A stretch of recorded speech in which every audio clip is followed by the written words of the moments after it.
y'all hear that on YouTube? Give us a thumbs up if you can hear it. How's our audio?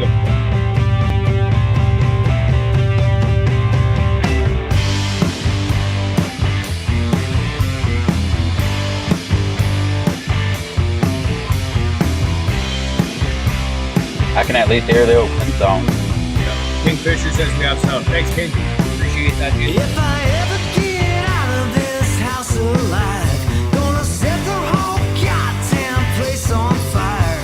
Forget about the past, the future won't last. Pretend that these stones were not meant to be thrown. If I ever get wise without putting in time, never have a fear of being alive. Forget about the past, the future won't last. Pretend that these stones were not meant to be thrown.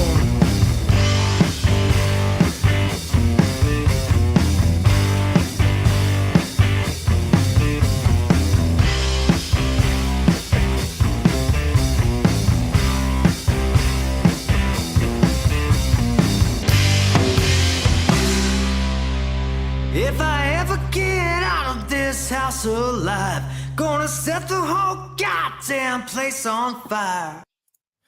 All right. Happy Tuesday, everyone. Great to see you all sitting here. Everyone live chat, thank you for tuning in. And apparently we have sound. And since we have sound tonight and we didn't have sound this morning, this clearly means it was all Colton's fault. Way to go, Colton, for fucking up this morning. Should we do a dab? Should we do a dab for Colton? A dab for Colton's fuck ups. Isn't Colton like our tech guy though? We support our friends around here, regardless. Hey, of we never said we had a good tech guy. He's just a tech guy. You did not specify. Joining us tonight, we've got our friend Marcus Aurelius from Golden Road Seed Co. hanging out with us. Now, if y'all don't remember, he was on with us, what was that, about 4 or 5 months ago with Jimmy Toucan? Sounds about right, eh? 4 or 5? Yeah, good to be back here, y'all. Happy holidays to everybody. Yeah. This is going to be a good one. We're excited for this one. But since we just did all the really awesome weed talk preamble during the pre-show, we're just going to skip straight to, I don't know, what should we talk? Move on to next, fellas. Get the mutiny in the live chat going right off the bat. Let's get them for getting all riled up. So what's up with that killer Canadian purple Kush cut that was not the SR-71? Is that still in circulation? Because that one floated around a lot and made its way to Philly, New York markets, and that was one that made an impression. People could find me at a music festival because it had a distinct smell. You could smell it from yards and yards away. And it's not the SR-71 or anything I've seen circulated here. So I was curious about that. And I am unaware of pink cut or purple Kush, sorry, SR-71 cut. I just kind of, when it comes through, as we were talking pre-show, up in my area, purple Kush is one of the about half a dozen staples, but it's just purple Kush. It's all, there's no anything else attached to it. So do you think very well a universal name maybe for a bunch of different strains that look similar, that had a purple color, or do you think it's actually a clone only that's, you know? Yes. In my area, I don't know, I never had a big connection to a lot of growers back in the day because we stayed hidden from each other, you know what I mean? So it was just kind of grow what your uncle gave you, or the seeds or cuts you got from so-and-so or something. It was never really traced. I feel like it was probably an actual strain that had a name, but by the time it got down to me, the little lonely little teenage guerrilla grower, there was no name on it. It was just clones. So I get that because when, you know, with laws and everything, there were little cliques that didn't have a need to go too far from the connection because you were in that pipeline in whatever neighborhood you lived in. So what genetics you had access to was what you knew and what you grew. that's it. Yep. That's cool. Back when I was a teenager, we didn't even really seem to have strains by name. It was just weed, right? Like the thought that you had strains that are cultivated, like the names on the level we have them now, it was not a thing. It's just good weed, bad weed, but purple weed you always knew was going to be good. but we used to call it purple indica back there, but indica kush, same thing really, right? We were, at the end of the day, I believe so. It's interesting the way cannabis is evolved with the information that we now have. Like, you've been doing this a lot longer than we have, Marcus. Like, what's your thoughts on, like, from when you first started experiencing cannabis, probably at great risk of getting your ass locked up because you're in the States and that just seems to be the way it was down there. It still is in a lot of states. Yeah, and to see the way it is now, like, how's Back that in the day, like you said, when I first became familiar with weed, the majority of it was imports, and back then some of it was very high end. Pardon me, I'm fighting off a good cold here. So what we'd see then was a lot of Colombian golds. We would see a lot of high end Mexican. Some of it came where it wasn't bricked completely, where it was lightly pressed and had very few seeds. But the majority of it, was $10 three-finger dimes of seeded commercial weed, And I think it was, I'm going to say 1988 or 89 when Kind Bud and, the first green bud that stood out from the crowd made its appearance in my neighborhood. And that's when people were aware there was more than this commercial, bricked up stuff that came in. And then it was only like known as Kind Bud, or you might have had a skunk or an Afghani then, and then it would be the imports. But some of them are beautiful. Some of the tie sticks, the chocolate ties that came in back then were amazing. And some of the Mexicans still to this day that were around then, and I'm not sure they're around now, or some of the best ties I've had to this day. And they made an impact on me growing up as a kid. And it made me want to learn more about the plant. I wish that we had access to, like, I've never seen brickweed. I grew up in central British Columbia, and BC bud is known all over the world, potentially North America, certainly. And I've never had it. And you talk to a lot of people that they'll make it sound like a burden, right? Because, sticks and seeds and all that in there too. But you talk to the actual pot heads, the growers and all that, the people that have the ability to articulate, the different effects of what different strains and cultivars can do. And they get really into it. And you hear a lot of y'all that are like, I wish we could still get the seeds from back then. I think the moment for me was getting this stuff that would be considered mid-grade and having a batch that might have been a little bit better, and then growing the seed out and then seeing that the flower that came from that was comparable to genetics that you pay for was kind of like that light bulb moment where, I realized the importance of some of these heirloom genetics from Mexico and from Colombia and from Thailand, because the weed, obviously it didn't occur. We weren't thinking, well, maybe they cured this in the sun, they pressed it and it's not, but to find out the quality of cannabis from those first bricks made an impression on me. And to this day, some of the best herb I've grown came from commercial Mexican flower that was skunky in nature, big fat seeds, Yep. So that was informative and educational, I think, part of the journey. One of the most electric highs I've ever had. It was like outside McDonald's or something like that. Me and a couple kids, kind of like the half-baked scene where they go into the store, right, and they're just fucking to lunch. We had this bag, or someone got it, and we were all making fun of it, right? Look at this sticks and pebbles bullshit. 10 minutes later, 4 of the highest kids you ever seen in your life. So it's like, you can't say much. I don't know what was it. It may not have been the weed, but fucking, you never know what goes. Some of that shit comes in looking pretty rough, but it was definitely some sort of brickweed and just dark green, brown, compressed in layers, and full on seeds and stems. And I was making fun of it, calling it sticks and pebbles. And, it's so funny to me because back then, even when the skunks and the Afghans came, nobody was like, well, we're not going to pay for that. It doesn't have bag appeal. No one cared. I think bag appeal came with the advent of the internet, pretty much. It came when people started being proud to sell their shit and put their name behind it. No one was. I wouldn't sell you a bag and put my name on that motherfucker back in the day. I'll be goddamn. You know what I mean? That's just looking for a fucking longer sentence. So, with the advent of legal weed and recreational and people coming out, then, wanting to make a name for themselves, that's where bag appeal came from. Because, right, I just used to be happy that if my big old block of fresh shit had a few crystals fall off it, and, it looked like it had a few extra trichomes on it. You know what I mean? Like that's what I was excited about when I got that brick, fuck half the time. And I remember, like you said, when you got that first like lime green. For us, that was the Christmas bud. Maybe like '89, I don't know, something like that. Coming through, thinking like. But it was only in Christmas you got to see that lime green shit, and it always was that piney, knock your socks off. Holy shit!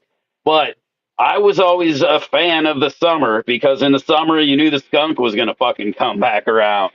That's so. I was a big fan of the skunk, and I was always saddened at the fact that I could never quite actually get the same skunk out of what I was smoking when I tried to grow them seeds out. You know what I mean? I was always getting some kind of other shit. Never anything on that skunk end, though. Yeah, I mean, that could be partially due to what we're feeding them and with LED lights. I mean, back then there wasn't many options when that first came out. It was like general hydroponics. I think earth juice might have not even been there yet. So, we grew with what we had. And I think my first grows, the first 3 or 4 years were like Peter's 2020 Rapid Grow, because that's what we had. We didn't know. And it's not like you're trying to talk or network with people, you're trying to hide it. So, you use what you had. So maybe some of the terpene profiles were lost due to acclimation to new newt regimens. Yeah, The I mean, you had to figure you had the whole different area. They were growing that shit in Mexico, shipping it up here. It was different everything. And Yep. I could never replicate any kind of that crazy skunk. That absolute skunk where you go, is that a fucking skunk or is that weed? I don't know, but we need to go find out which one it is. Like I haven't found that shit since I've been a kid. And it doesn't matter. I've adjusted recipes and everything else, right? I can't get it. I can't get that kind of skunk. So and I'm not looking for it anymore. If it shows up, I'm gonna be super happy, but that fucking ship has sailed for me. One day, I'm gonna like trap a skunk and then wipe its ass with some flowers, blood flowers. I'm just gonna like hand them around to my friends. I'm like, guys, I got it. I got it, man. the spray on skunk terps. Yeah. Yeah, absolutely. And then everybody will be like, "Oh, Caribou's a legend. He's got that shit. I know it. I've witnessed it." But I ain't got shit, right? It'll just be like, y'all want to cut of that? Too bad. It'll be all hoity-toity, but it's just really mids that were sprayed by skunk. So on the skunk topic, somebody generously gifted me a pack of old stock super skunk, and they are spot on to the 90s stock that I ran. I'm very excited about them. I ended up with 5 males in the pack, 3 females, and they're very uniform, 2 phenotypes, and they look leaf morphology wise and I guess it's week 1, day 10 of flower, and they look spot on. I'm very excited about them, and it's going to take a lot of R&D to go through because I have to run each of the 5 males separately to see what they bring to the table before I can really know what I'm getting rid of. So it's a mini skunk nursery going on, and it's going to be years probably in R&D. And I plan on making some outcrosses with those, and pretty excited about that project. It's going to occupy a lot of the upcoming year. That when you mentioned it earlier, I was kind of like, yeah, that is a bit of work. But now that you do it, you just kind of rephrase that a little bit. And I was like, okay, yeah, you got to see what each one of those 5 males is doing. So I personally, when I grow and I'm looking for a male, I don't go that far. I'll kind of just, I might run them all together side by side and just see how they look at the end of their flower, so I can see who's got the bigger potential bud sets or whatever, you know what I mean, and judge them that way. But I've never gone about a lengthy expedition like you're talking about. How do you go They're of about such studying that? historical importance that I feel like I would be doing them an injustice not seeing what each male brings to the table. So I plan on keeping them around as moms, as dudes, and seeing what each one brings to the table. But that being said, the first outcross that I'm doing to make the F2s is going to be of a select male. Then there's going to be an open pollination, and then each male is going to be run to the best female. And I'm going to take detailed notes to see what they bring to the table because I can't get rid of them. I just can't. And I'm seeing two distinct traits. The one is a branchier plant that, when there's a stem rub, has a very paint thinner, turpentine kind of thing with obvious skunky overtones. But it's not the RKS everyone's searching. If anyone's wondering about that, that's not what they were known for. It's more of a very acrid, pungent Afghani with skunky overtones, not like a true skunk spray kind of thing. Okay. So yeah, I'm excited for them and the outcrosses. I have some clone onlys I have in mind to make some new crosses with, and also yeah, I'm finally turning the page on the sour bubble outcross stuff. They've been really successful. I've got a lot of good feedback from them. I probably have 7 or 8 outcrosses that I tested and released to the market, and I'm going to turn the page on those for now. And I think when I re-enter the sour bubble, I don't have a keeper mom. I have a keeper male that I use for the outcrosses. So I'm going to search through a population of those again. That'll be F4 generation that I'm at with those, and try to find a keeper female from them later on down the line. But right now, all the new outcrosses are going to be with a super skunk male. I like it. Yeah. I like where we're going with this. So, is there Yeah, I anything mean, about the plant specifically that really gets you going? Is it right now? Is it just terpene laced? I mean, if you're looking at this as something that's something you can make a true F1 out of, also cross it through some other things, but having to know like the exact lineage. But yeah. So like, what is just yeah. I'll stop there. what the long term plan with it Yeah. to continue to line breed it, and based on what I'm seeing of the best females, to make an educated selection of the best one to continue that, and then to do an open pollination with all the males and all the females for preservation purpose, and then, like I said, outcross all the 5 males and see what they bring to the table to determine which one's to keep her. It's time consuming, but I'm in it for the long run. I think they deserve that kind of attention in my time. Yeah. Hopefully something good pops up just right off the kick out of that one. But definitely with the males, is there anything specific that you're looking for them to bring to the table? You just when you select your male, how do you like to do that? What is some of your standards for that? I'm always curious by that one because I find the male brings so much to the table in these crosses. Resin content's important, but it's not an end all be all. But I like to see a resinous male. Also important, unless my end goal is to shorten the flowering time. I won't pick males to drop first. The first males to drop usually I'll cull. I'm also males that pre-flower easily under 18.6 are culled. We don't want any of that. Also, instabilities or males throwing pistols, obviously. And I mean, a male that keeps stout and short and has a lot of vertical branching is also usually, one of the things I base selection upon. But early terpenes, stem rub, which is kind of a play out of the DJ Short playbook. I think there's a lot of importance with early terpenes off the plant. Some people frown at that or laugh at it, but I think it's valid. I think it's absolutely valid. I don't think that I don't think that a lot of times I've got the genuine essence of the plant from those early terpenes, but absolutely like an idea of how potent or high those terpene levels could possibly get. I feel you could see judge fairly well off of that.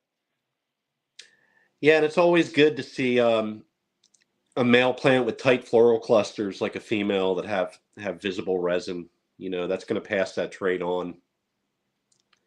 There's been exceptions when I've had males that weren't resin males that have been excellent, but overall, I like to see healthy resin on a keeper male.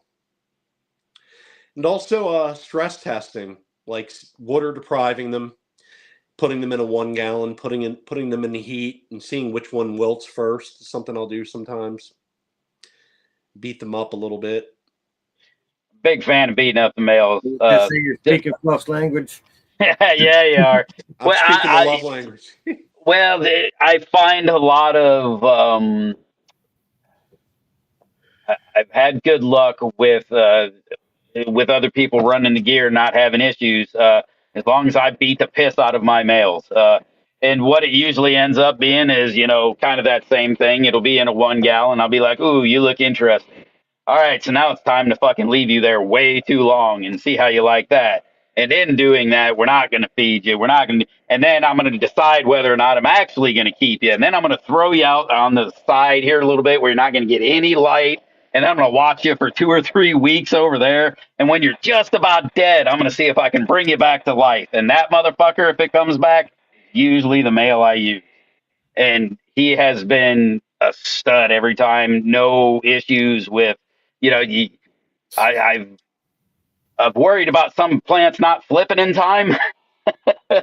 Yeah, they don't have quick triggers on them sometimes, but the thing is they don't have false triggers either. I like that. Yeah, quick trigger can be bad, and Yeah, nobody wants a stud that's going to nut quick. I mean, it makes sense in nature. Yeah. I do very minimal breeding, but when I do and I have the opportunity to pick males, it's always the one that kind of holds the clusters close to the main stem.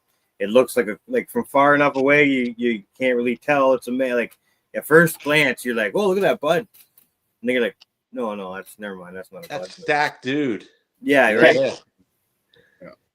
That's the ones I like looking for, but they only come by few and far between. I hate when I grow one out and I don't have options to run too many and.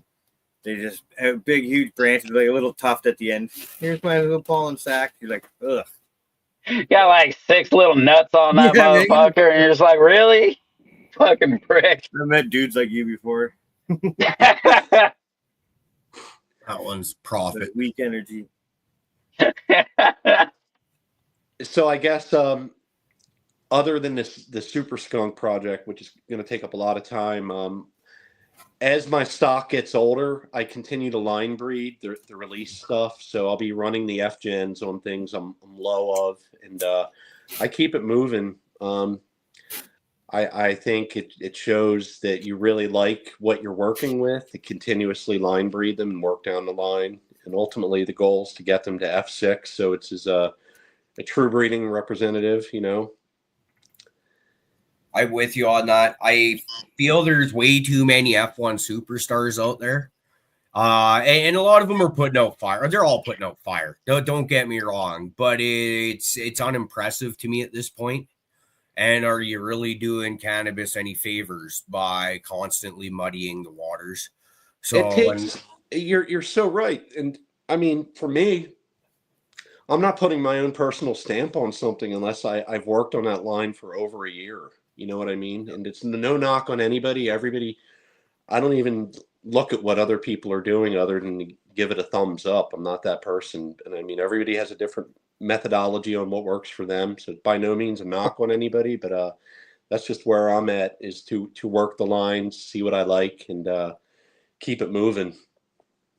Yeah, I'm with you on that one. I've got a bunch of lines of my own that I've got kind of sitting at like F3 right now, and it's like, which one are you going to pick forward to F4 and take it? And it's like that's I would like to at some point in time make a bit of a name as a breeder myself. But like I want someone, say G-Bay, he gets a pack of my Dalton's Pawn. That's something I've been working on. When he pops that, I want him to know that that's what he's going to look for. He's not going to have, 5 different phenos and then plus cousin it coming out of somewhere too, right? It's just, I just said, I I'll want tell that.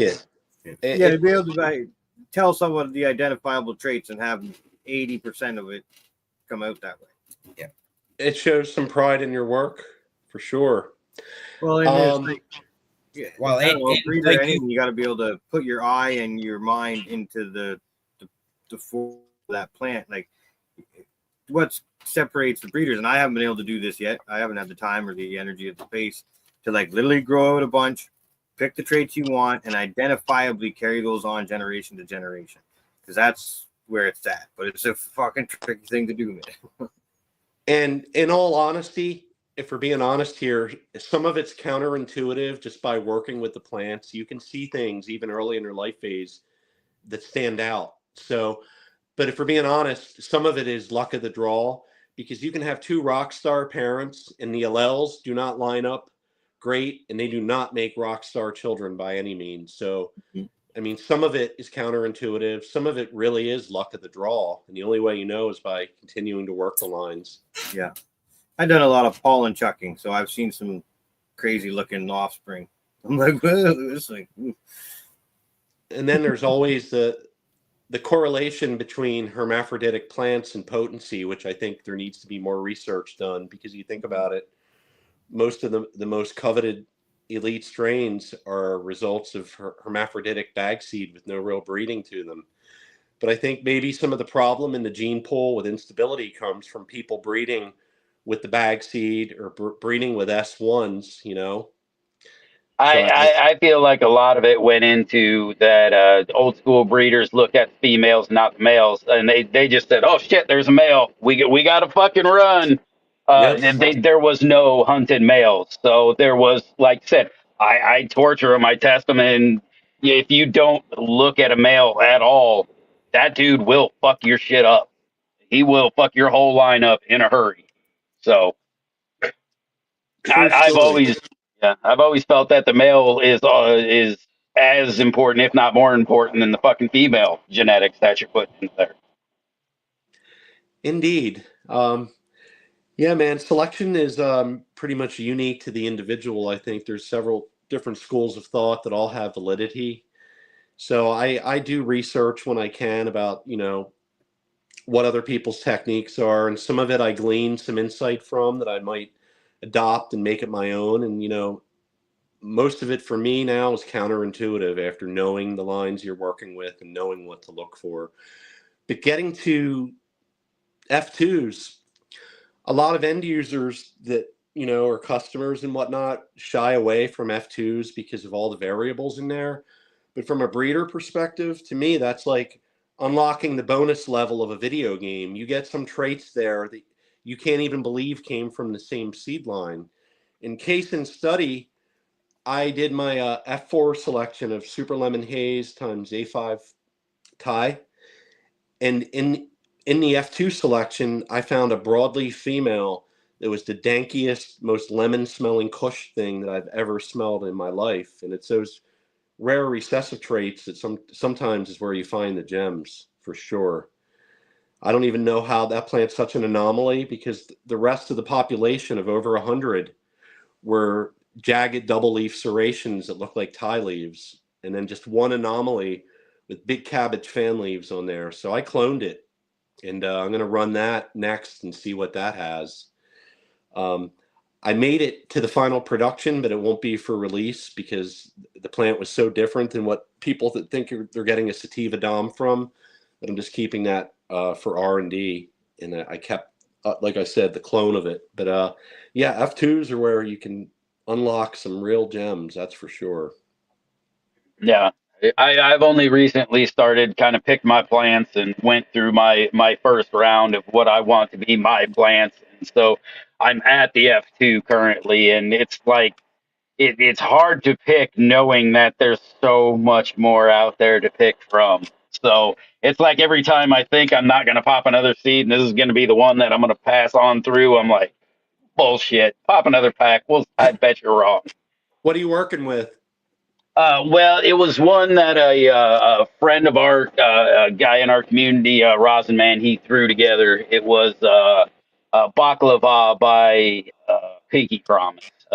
We called it Black Forest, and that one has been the one that is it hit medicine for me. In the flavors, it had sex appeal to it. It checked all boxes.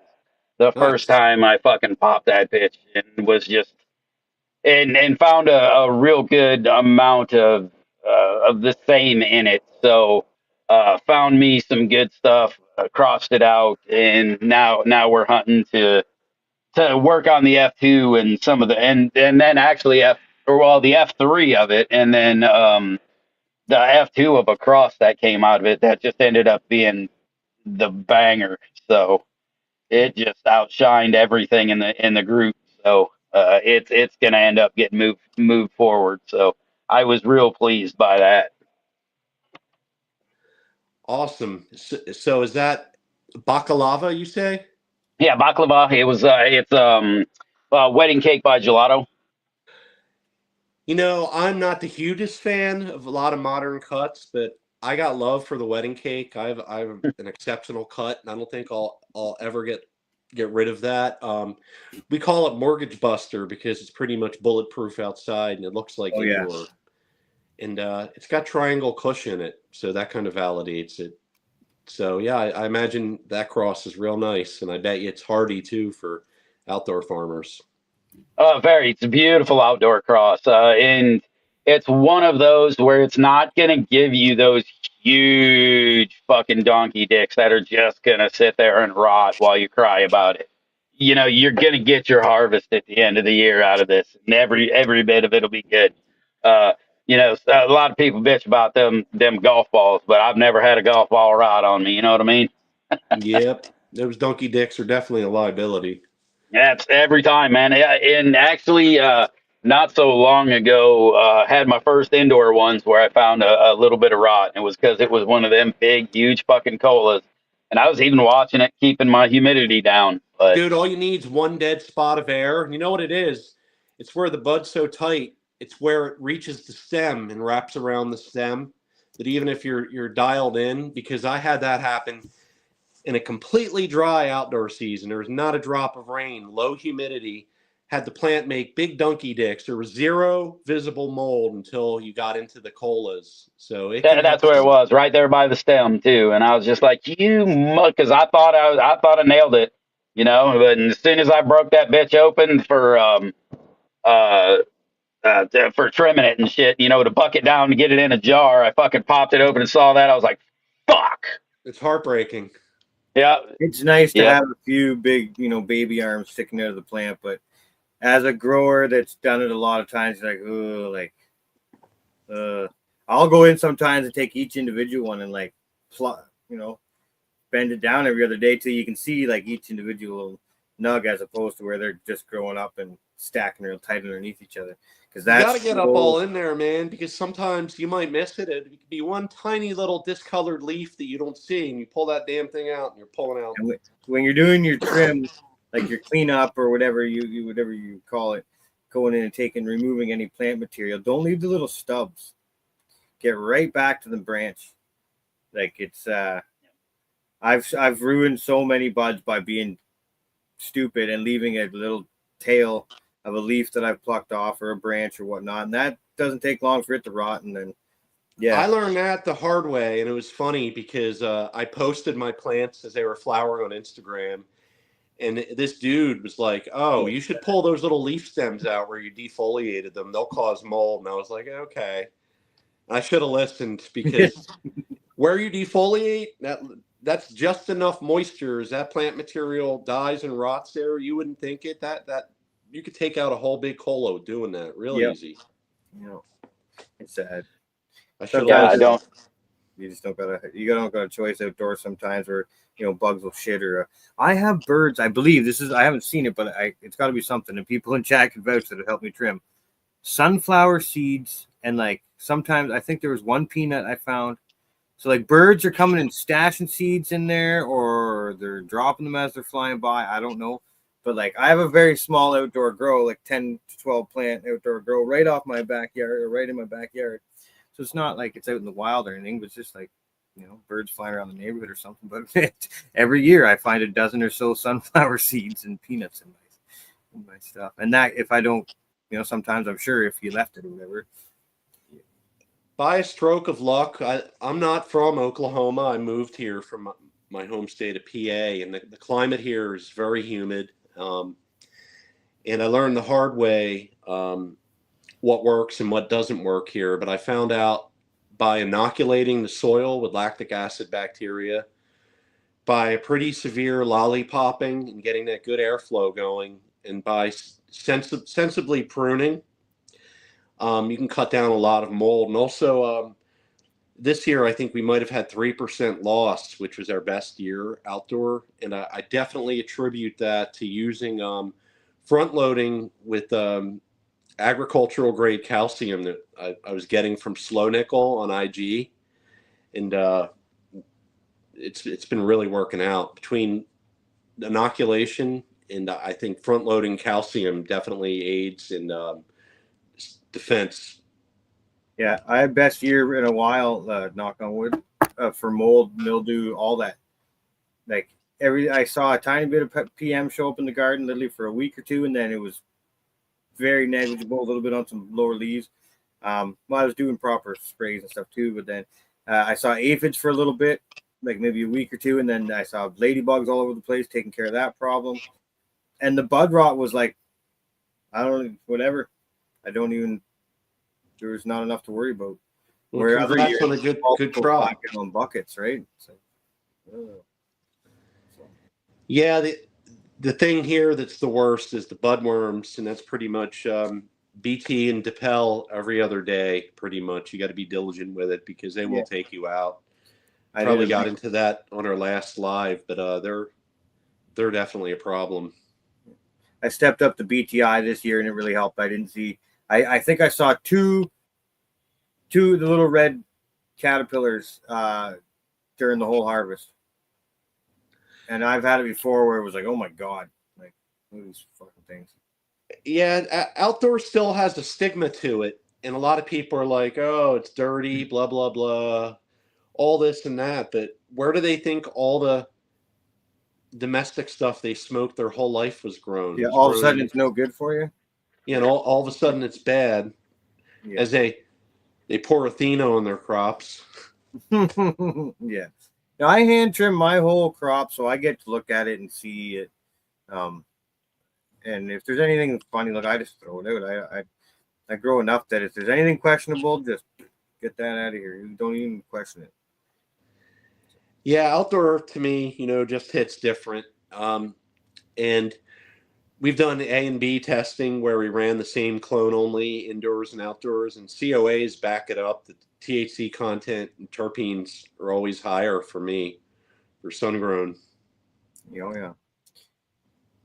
It's nice too when you get the big healthy plants in the sun just doing their thing. Everything. There's moments in a garden outdoors where everything's just hitting perfect.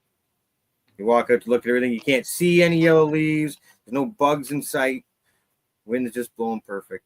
It's so majestic when there's you're like, time. Okay. And you just grab a chair, sit down, roll one. Okay. Yeah, and you can see the sun reflect off the trichomes where it's like prismatic. It's all tricky when the light hits it the right way. My favorite shot is putting the sun behind a big cola and just chilling. And every once in a while, the cola moves in front of the sun, and you get that. You're saying the refraction there. It's like, oh. Well, there's some truth to that. That's why photographers call that the golden hour, and they use that, like you said, with the sun behind you. That is the absolute way. Even if you got a potato, older gen iPhone, you can get a great shot with the sun behind you if you get the lighting right. Yeah, the growing of cannabis is part of the medicine in itself, right there. I do a lot more growing than I do smoking, honestly.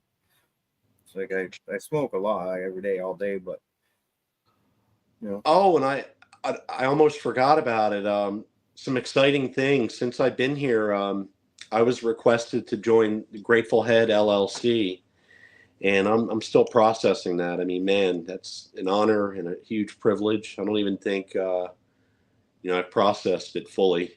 Looks like I'm going to be introducing some genetic material around January 15th to go into tissue culture, and then they're going to be available whenever the procedure's done.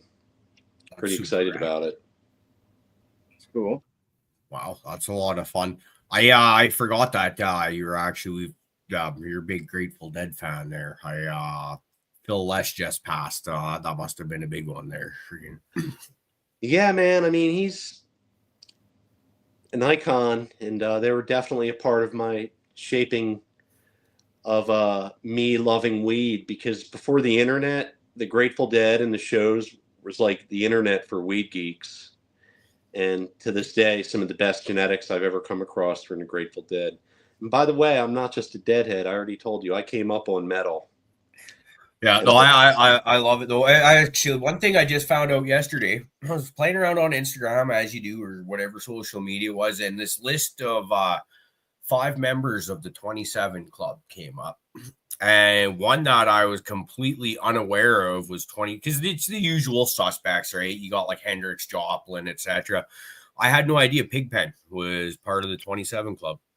I did not know that either, but yeah, he's right around that age. I mean, it was a volatile time. You had to figure the Vietnam War was happening, the counterculture movement had happened. There's a lot of political unrest, and I mean, when you're that young and you have that much fame and everyone wants to please you, everyone wants to give you blow, everyone wants to give you this and that, it's very hard in that uncertain time probably to say no. They were young and thrust into fame, so I understand. And that 27 Club is a curse. Well, if you're one of the many people, I'm one of them, and I know a lot of them, looking at a couple of them, that you got that addictive personality. You really, what chance do you stand there? It's, here we are, we're just going to give you an unlimited supply of drugs all of a sudden, and you're just going to run wild. Unless you're Keith Richards and you can somehow plow, or Ozzy Osbourne. It doesn't affect you. It's like, oh, cool, sweet, another one, okay. Yeah, Ozzy's gonna live forever, man. I love Ozzy. Oh my god. Randy Rhoads was one of my main influences as a young guitar player coming up, and Black Sabbath, and even some Sabbath with Ronnie James Dio. Loved all that stuff coming up, and where there was good metal music and good Deadhead music, there was always weed there. They go hand in hand.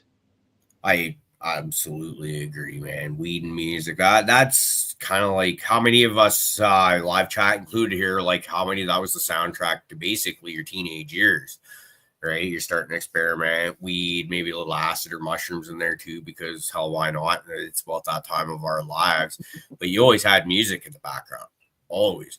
The times may have changed from when you were a teenager to when I am, and then my daughter's about to be a teenager herself, and it seems like Taylor Swift will reign supreme on her teenage years. But it's just, it's always music in the background. Indeed, weed and music make the world go round, pretty much. So yeah, the Grateful Heads LLC thing is Kraft Medical is the CEO, and it's Kevin Jodrey, Skunk VA, and a whole host of talented breeders. And we are bringing tissue culture clones to the masses at a working man's price. It's a bootstrapped company, no big corporate investors, which I like. And a lot of the people on there, including myself, are relatively unknown, which appealed to me because some of them don't have a lot of followers. Yep. So it was kind of a hand-assembled team, which was a sum of the parts. Each of us has pretty much something unique to bring to the table. So it's pretty exciting because a hypothetical is you can get the real Chem 91 from the point of origin through Skunk VA, which is huge, because provenance is everything, and there's that confidence level, knowing that everything's vetted, chain of custody, chain of command, provenance is ass tight. my Catahoula that people that have been following this show for a couple of years now have heard me talk nonstop about that. Well, maybe not nonstop, but they've been hearing me yap about it for at least 2 years now. That's a Skunk VA thing. That's his Chem 91 BX3, I believe, to a triangle Kush. And I absolutely love that. It's and there's a few people that are growing out the F2s that I made from that, but it's so I imagine being up here in Canada, we're probably a little SOL on being able to acquire that stuff. But to think about it, though, I potentially have the ability to say buy one of my American friends a Chem 91, original Chem 91 cut, and then just somehow it finds its way into my hands. Like I'm allowed to discuss base point pricing if that's all right. We would love to. I got the green light. So the majority, not all, but the majority will be priced at $250, which is it's priced for the working man. I think that's a great price for what you get because you get a plant guaranteed no viroids. How huge is that? Yep. You get a plant with ass-tight provenance, meaning you're getting the official thread, restored vigor, restored terps, all the things. So the plant is, in essence, its original glory is when it first became a cutting. Yeah, like I can't. I don't even know what to say because I get like the shiver just went up my spine, kind of thing. And I'm starting to tingle and like. So I'm just so excited. I was blown away. They chose me, and if anyone here is watching, thank you, much appreciated. I'm still processing all this. I'm just curious. Well, I've heard of other banks that have done things like that. Do they put any kind of like warrant? As weird as it sounds, warranty like on it, like for a certain amount of time, say obviously for shipping and things like that, if it doesn't make it to you alive, but do they have anything like that? I haven't gotten to that point yet. I'm sure that it's somewhere in the paperwork, but I can't quote that off the top of my head. And Steve at Craft Medical is pretty transparent, so I'm sure he'd be the person that could answer that question better than I can. Gotcha. I think we should see if we can reach out to him. I mean, it's the future, and also I think we're going to see mother rooms becoming obsolete only because, as you know, it's not cost efficient, it's bulky, it's a labor of love, it's time consuming, and it consumes a lot of space. So I think as we see more tissue culture work being done, that cryogenic storage at scale can be done because the plant material is very small where you can have your mother room basically cryogenically stored at your disposal, and you can just pull out the plantlets, grow them to fruition, root them, and be off to the races, as opposed to having 6-foot mothers spread out throughout your space and whatnot. I think that realistically 5 to 8 years, I think mother rooms are going to be obsolete, definitely. When you say cryogenically stored, do you mean legitimately cryogenically, like the Demolition Man movie where Wesley Snipes gets his head kicked off, frozen type storage? Or yeah, like Future World stuff where they're storing clones of people, I guess. Yeah, cryogenic is deep froze, and the plant material is so small that you can put literally millions of plants in a very small area if you're growing at scale or whatnot, or even not at scale. See, that's where I get excited. We had a great guest on a couple of years ago talking about doing tissue culture and stuff, because that's something that I before I realized how much work and extra stuff you need that I don't have for my small living space. It's not compatible with me at the moment. But I always at that time I was under the assumption that you can basically take all your tissue samples and store them in the fridge indefinitely, and they won't. But like kind of, sort of, but they will continue to grow while they're in there. Was my basic understanding of that. But to be able to have, how many of us this is my long rambly point I'm trying to get to here. How many people watching right now, like Fluff, you're Hawaiian, where you've had it around for 20 years or so, or maybe even just a couple of years, but you really like this plant, but you really want to try and run something else, man. You don't want to give it up. You just don't want to run it right now. Like put it to bed for a year or something like that, but know that you can go back and get that. Now to be able to actually freeze that and hold on to it and know you can go back into the freezer and that would be amazing. You think of all the lost, maybe we'd still have skunk around if that was the case. Perhaps. Yeah, I mean, it's also a lot of these things, like you said, fell by the wayside. So I think for preservation standpoint, it also makes sense as a practical solution for holding those things. There are labs out there that offer that, and it's like paying rent. And I think it gets cheaper if you do like a bulk package with them and whatnot, and the price goes down. But I think it's going to be an efficient way you're going to be hearing and seeing more of in the future to keep these cultivars around. I think I see it for certain things. I see it absolutely on scale. I just don't know if, like, for me, it won't be something that'll ever affect my garden. I just don't see it. Even as much as I would like to clean up or see if I'd rather just either breed out one of my things or let it go, to just be done. Some of these things are just better off left alone. In my opinion, some of these things need to go. But also, you know, right, I see both sides of it. But I definitely see it at scale. I just don't know how I see it being efficient for the home grower. Oh, I respect that completely, and I understand. And again, it's not going to be for everybody, but it is going to be a solution for some folks, especially breeders that have 100 mothers, and they want to downsize and have something more efficient. I think it's going to be a good solution for people like that. And maybe as the price becomes more within reach, as it becomes more mainstream, something like that can be, more for the working man, not just for people that have things at scale.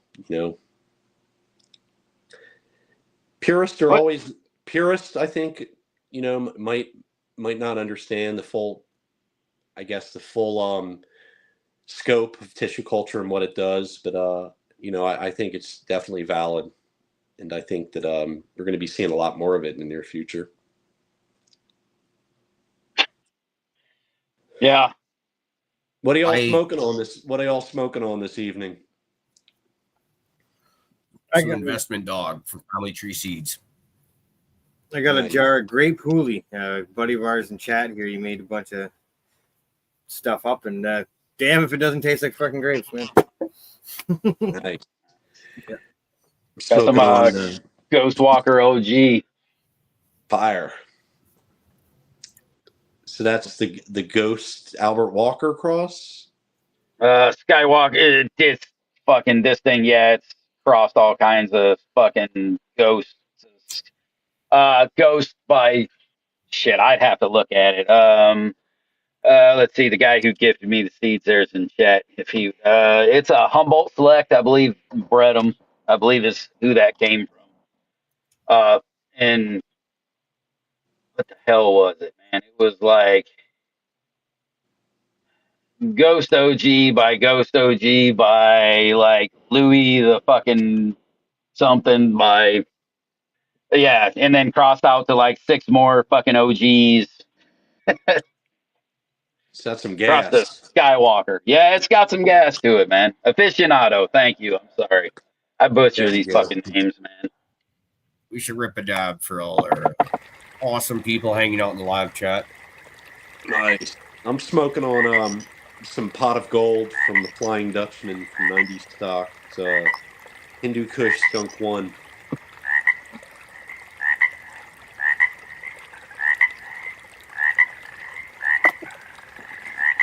I'm sorry, I missed it. What was you smoking? Why you take it? Pot of gold. Ah. Skunk One Hindu Kush from the Flying Dutchman Amsterdam. Nice. Never tried anything from them. It's the terps are like a family of skunks in an apple orchard. It's got skunky overtones, and the back end is like biting into a Macintosh apple, creamy, and it makes very, very, very good. Probably some of the best full melt bubble hash I think I've had. And the hash is kind of a reddish tint, and the 73U bag makes some awesome full melt. Love me some good hash. But it doesn't have a lot of the large standing crystals on it. It's very greasy. You wouldn't think it would be a good hasher. It's surprising. I got to do some washing of this harvest I pulled in here. I started chopping down mid-October. Had a storm come through and kicked the piss out of a few plants, so I had to take them because they were just hanging. Branches were ripped off and hanging. So I was like, well, let's just get these out of the way. And then I was able to push some of it to like the halfway through the second week in November. It was November 9th or 10th, I believe. I took down a couple of my last ones. So I was finally able to get some to almost full term here. Damn, dude. You had some go to November in Canada? That's impressive as hell. Yeah, man, right? You know what I mean? So, and I'm just overwhelmed with the harvest. So I've got a lot of material I'm able to wash. And me and a couple of buddies were talking about it, even a couple of guys in chat this evening when we first started off. You know, are you done using wash or whatever? So. Are you using Grove bags to cure? No, I'm using this whole big 4x8 tent. That'll work. I got a humidity, an Inkbird monitor on it and shit. So, and keep this room as cool as I can, usually with my window open and such. So, hard to keep it 60 unless you got some serious HVAC. How about that? Yeah, so I get about 68 degrees. Some days a little lower depending on the weather outside, but I can't have it too cold. I got people living in here too. You'd be in the poorhouse if you ran at 60 degrees. God, imagine the bill. It's really hard to keep it at 60. No, I've done it. Right? Yeah. And then I've said F it before and had it, like you said, at 68. There's not much discernible difference to make it work. No, it sits in there. It's nice because you'll open it and you'll get a little bit of a grassy kind of hay smell. But I do have 2 or 3 large black garbage bags of all the trim in there. Mm-hmm. I give that away to people to make oils and whatever they like to do with that. But it's like when you grab some of the bud that's been there for 4 or 5 weeks untouched and you just give it a little squeeze, you're like, oh, yeah. And then, you know, if you disturb it at all, it just comes alive. But I just leave it in there untouched for as long as I can. And then once it's been, you know, at least 5 weeks dry, sitting in I gotta keep everything in the dollar store lasagna pan. It's funny, man. Some people like fresher harvested weed, but I'm the opposite. If suppose you have a mid-October crop done, I don't think it gets to its full potential until like December. Right around December 15th is when that potency is up. Yeah. Terps are up, you know, but some people prefer fresher smoke. There's one exception though. I find that a lot of OG Kush type strains don't last very super long with a cure. They end up starting to taste like tobacco. Yeah. For me, yeah, it's same thing. It's got to be at least a good couple weeks till it gets good. I've been smoking it all because I'm just a glutton, but it doesn't get good until it's cured. And I just don't have enough time to do all the jars and everything. So, like I said, I use the whole big tent as one. I just, you know, some days I let it get down a little bit. And if as long as I don't have it there for too long, I consider that a burp. Drop the humidity right out of the tent. Let it sit there for an hour or two at 40, 35%. And then close the doors back up, put it back up to 60. And that method, it's just my little bit of bro science, but it's been working because I vacuum seal it to store it. And I've yet to have any mold issues or anything at all. And I still have nice spongy, you know, the buds are nice and spongy, not crumbly after 5 weeks or so sitting in there. So, yeah, I use Grove bags when I can. They can be spendy if you're getting a bunch, but when I don't have those handy, what I'll do basically is I'm hanging the whole plant, leaves and all, for roughly 2 weeks. And then if the biggest part of the stem barely pops with an audible pop, that's how I gauge that it's time to go into the bag. So from there, I cut just the big fan leaves off because if I leave them on and put them into brown paper bags, it'll get that hay smell. So I'm cutting all the big fan leaves off by week 2, just leaving the sugar leaves on. And then from there, they go into brown paper bags where I cut them into lengths that fit along the bottom of the bag. Then I loosely put the buds in there until I'm about 3/4 of the way to the top. Fold the bottom of the bag over, it goes in the climate controlled room, and they cure in there just as pretty much as close to you can get as a Grove bag. And the paper bag method works great. Then after that, probably by this weekend, everything's cured enough for me. I'm going to check everything. And then, like you said, they get vacuum sealed and I put it in contractor bags. And then if you leave it in, I leave it in my garage. If they're sealed, they can be frozen. And when you pop them open in the spring, it's pretty much as fresh as it was. A lot of different ways to skin that cat.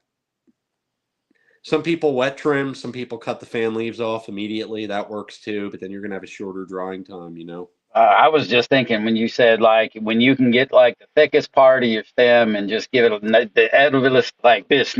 I was just like, man, I gotta like try to bust that bitch over my knee and shit. Like, we can't do that. But no, I'll tell you miss the mark if when you go like that and it's brittle, like a dry twig, and it's just good pop. You're yeah, already it should give you that fucking snap with a fold, not a snap with a break. Yeah, people need to clarify what that snap sounds like. There's many degrees of a snap. Yeah. So like I said, where it's like rubber and you get a barely audible snap in the biggest part of the stem, then you're ready. I got a new one. I bought a moisture meter to fuck around with, so I'm gonna plug that in and play around with some jarring at certain moisture levels and see how, actually targeted fucking moisture levels and see how that works, just for shits and giggles. Like, some people swear by that shit, but I'm such a stoner, I'd fucking forget about them. oh yeah, my numbers are gonna be all over the place, but that's fine. It's still numbers to fucking go by. You know what I mean? No, that's cool though. I'm interested in hearing how they work. Some people swear by them, and I mean, it makes sense on paper. If you can have that much control over your drying and curing parameters, why not? It's just another moving part my stoner ass would forget. Yeah. I didn't have my moisture system rigged up the way it is. The weed would all be ruined. The other thing is, even if you got 10 ton of HVAC in your drying room, the outside weather will still affect that area, because this year we had 20% humidity. It was so dry. It was a drought. So with that drought and all that HVAC comes humidity way lower than the sweet spots. And then you have to add a goddamn humidifier into the room. So it's pretty much battling the outside elements, because they will affect your inside drying area 100%. Yeah. Same thing goes where it's super humid. Even if you have a dehumidifier, it's still going to slow things down and affect, the timing of it. Definitely got to work harder. Anyways, I notice it just by a couple percentages. If it's super moist outside, it'll always be positive of 60 by 1 or 2. Yep. If it's super dry outside, it'll always be negative of 60 by 1 or 2. So yeah, it's just got to work a little harder, as long as you got enough to cover it, I guess. Well, keeping a tent controlled is pretty easy, but it is piped outside and everything, so it does get. Yeah, it still takes a little bit, right? Yep. I live by my dehumidifiers, and humidifiers are very, very important tools, especially the dehus. But I've been seeing this guy on Instagram that's got a normal HVAC hack that's supposed to replace all those costly Quest and dehus. I think it's electrical, mechanical, or something like that. And I apologize if you're watching, but that kind of piqued my interest, because it's a way less spendier option to for a dehumidifying solution. Yes, we got our own in-house HVAC specialist under Dan. He hooks us up when we need to figure that shit out. Hey, he's over there tweaking out right now. Say as much wrong HVAC shit as you can, because now he's already all fucking riled up right now. So you'll get his eyebrow twitching and shit like that. It'll be amazing. Oh yeah, fucking he'll start spinning around the room. These motherfuckers, and he'll start hitting his fucking vape pen and fucking these motherfucking. Let me tell these motherfuckers about moving some goddamn air and heating it and where all this fucking humidity goes. What'll be I can hear it already. I'll send him the link so he can jump on here and just lose his shit. Dude, that's an important team member, man. There's something to be said for that, because in Oklahoma, I'm used to the East Coast, where contractors are like bang, bang.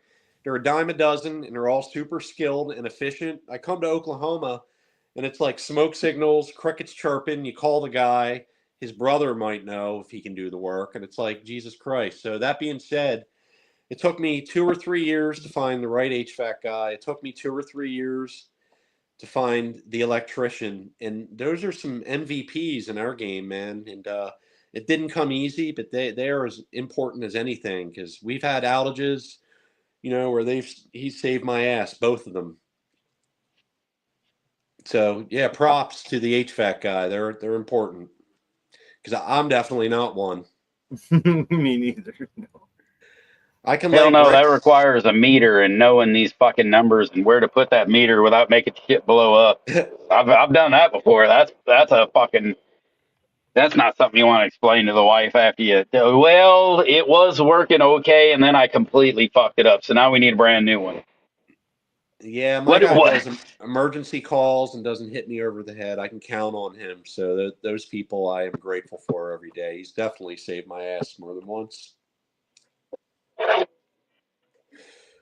Oklahoma's crazy, man. It's different than anything I'm used to, and it's kind of good in a way, but bad in other ways. Like, for one, it's a food desert here.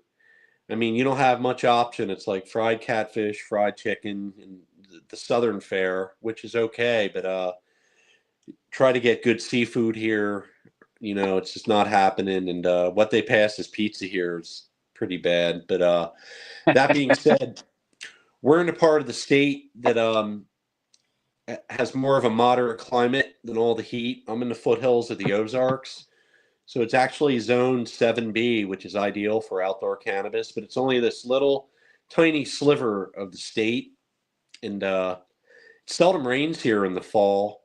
And I can get 3 different grow seasons here. I can start plants in February that go outside for a May finish. And then I have the normal season crop. Then I can put clones out that are vegged, in September for another late harvest. And we can finish some of the equatorial stuff here outside, which is unique to me. Because on the East Coast, my grow season would end November. Here, you can get into December sometimes, and if not, keep the plants portable. They can go into the garage if there's a hard freeze overnight. But those later crops I found are very comparable to indoor, because you have less UV rays. As we know, light and heat degrades THC, and mainly less pest pressure, because everything dies off in those times. So we take advantage of the extra season here, and it's something I had to learn being here a few years to use that. We get the season drops off so quick here. It's like one day you're good and the next you're not. There's no gradual downslope. It's like it's tolerable, and then one day it's just below zero. Boom. runs.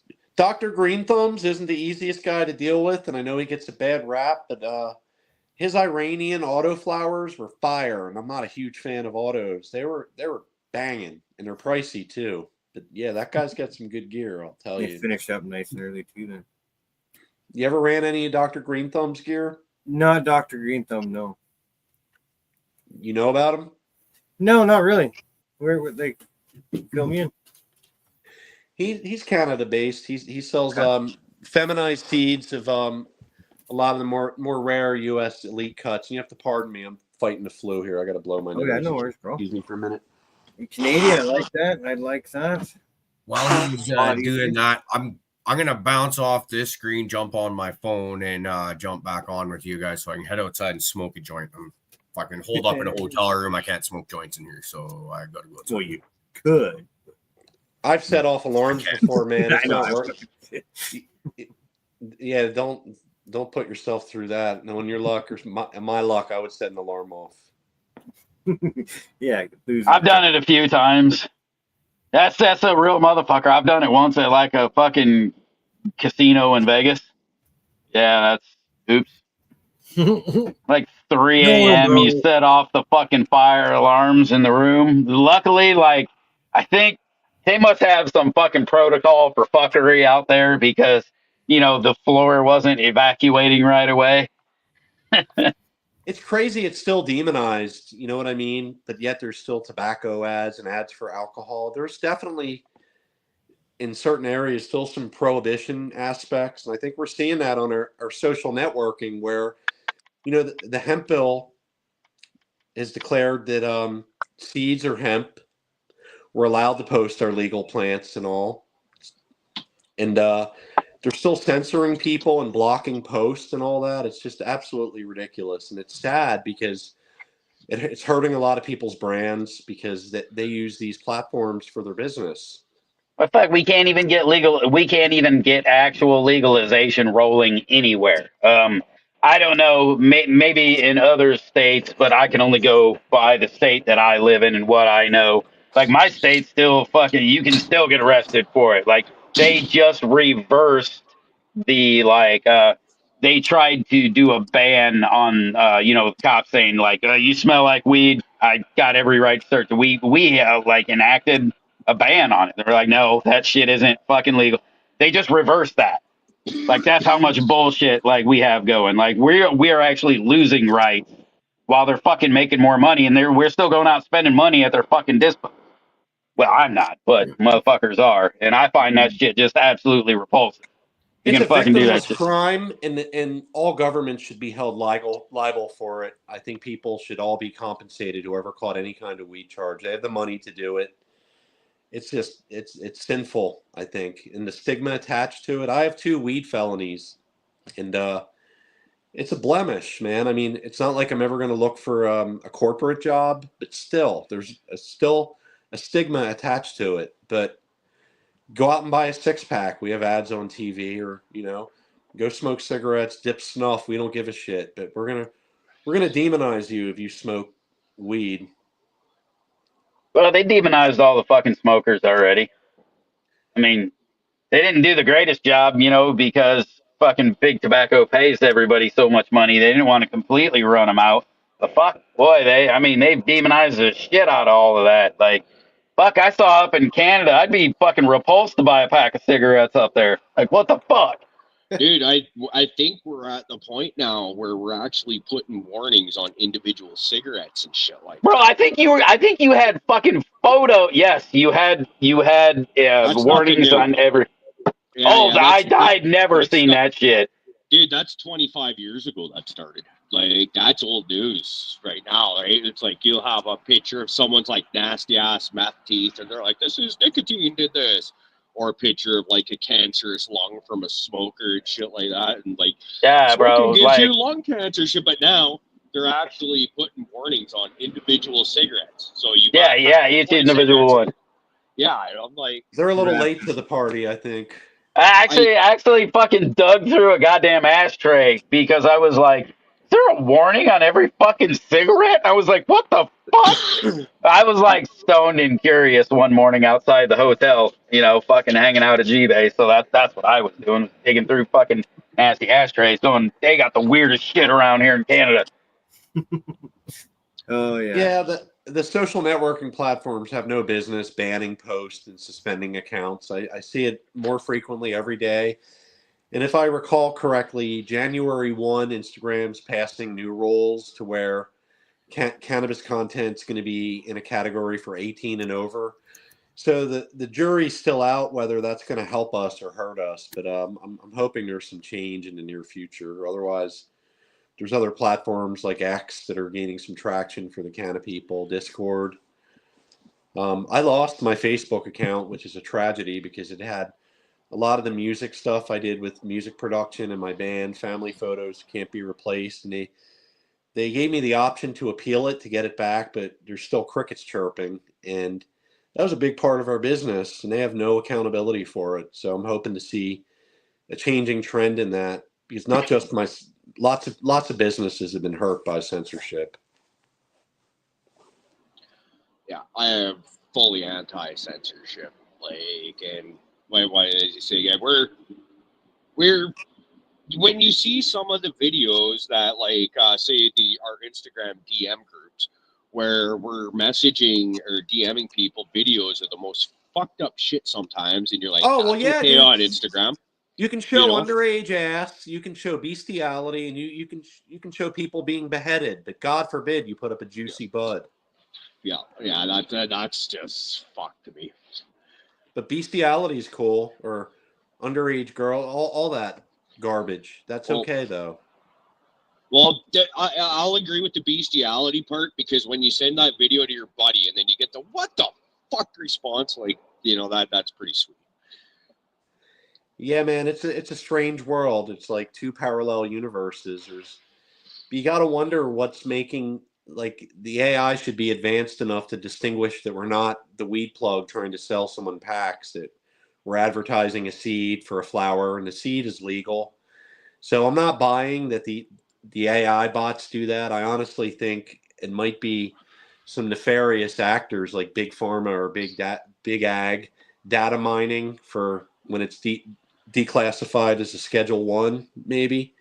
I'm not a conspiracy theory guy, but I think it's too random to have this attack on You all this. don't have to go too far out the lines to believe that alcohol and tobacco are lining up, or even big pharma lining up all their chips just to fucking slam down the fist on everybody. Well, You guess don't what? have to go out of the lines for that shit. That's going to bring the motherfucking black market back. Because check this out.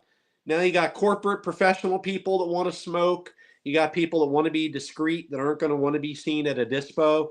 There's always going to be a market for fire on the black and gray market. There's always going to be. Well, yeah, I think that's the difference. Is I fucking think that the fun part would be is go ahead and let fucking them guys take it. Give it to them.